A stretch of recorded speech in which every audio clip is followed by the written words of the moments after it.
छत्रपती शिवाजी महाराजांच्या आठवणींना उजाळा देण्याचे काम करते किल्ल्यांचे गाव आंबवडे बुद्रुक। दिवाळी म्हटलं की फटाके, नवीन कपडे, विविध पदार्थांची मेजवानी आणि सर्वात महत्त्वाचं म्हणजे बाळगोपाळांची किल्ला बनवण्याची धांदल। शहरासह ग्रामीण भागात किल्ले बनवले जात आहेत, पण अलीकडे छत्रपती शिवाजी महाराज, छत्रपती संभाजी महाराज व मावळे यांचा इतिहास तरुणांना प्रेरणादायी व भारावून टाकणारा आहे।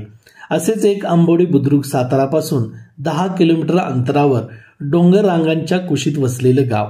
जवळ सज्जनगड आणि शेजारी उरमोडी धरण।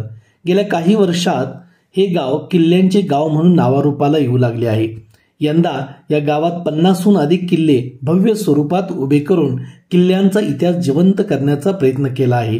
हे किल्ले 1 ते 2 गुंठे क्षेत्रात तयार करण्यात आले आहेत। माती, शेण, भुसा, राख, दगड, विटा यापासून बनवून हुबेहूब किल्ल्यांची सुंदर प्रतिकृती बनवली आहे। या किल्ल्यांवर घरे, मंदिरे, सैनिक, प्राणी इत्यादीमुळे किल्ल्यांच्या सौंदर्यात भर पडली आहे। हे किल्ले पाहण्यासाठी संपूर्ण महाराष्ट्रातून लहान मुलांपासून वृद्ध माणसांच्या पर्यंत सर्वजण गर्दी करीत आहेत। मधून मधून पडणाऱ्या पावसामुळे हे किल्ले सतत झाकावे लागत आहेत, मात्र गावातील नागरिकांचा व ते पाहण्यासाठी येणाऱ्यांचा उत्साह मात्र कमी झालेला नाही। गावातील बाळगोपाळांनी प्रचंड मेहनतीने हे किल्ले बनवलेले आहेत।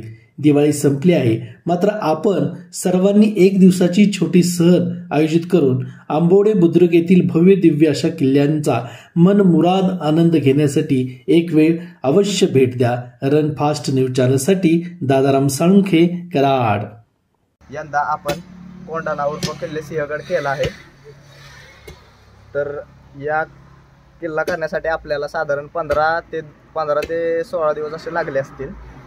हे किल्ला करण्याची मूळ प्रेरणा म्हणजे आपल्याला छत्रपती शिवाजी महाराजांपासूनच मिळाली।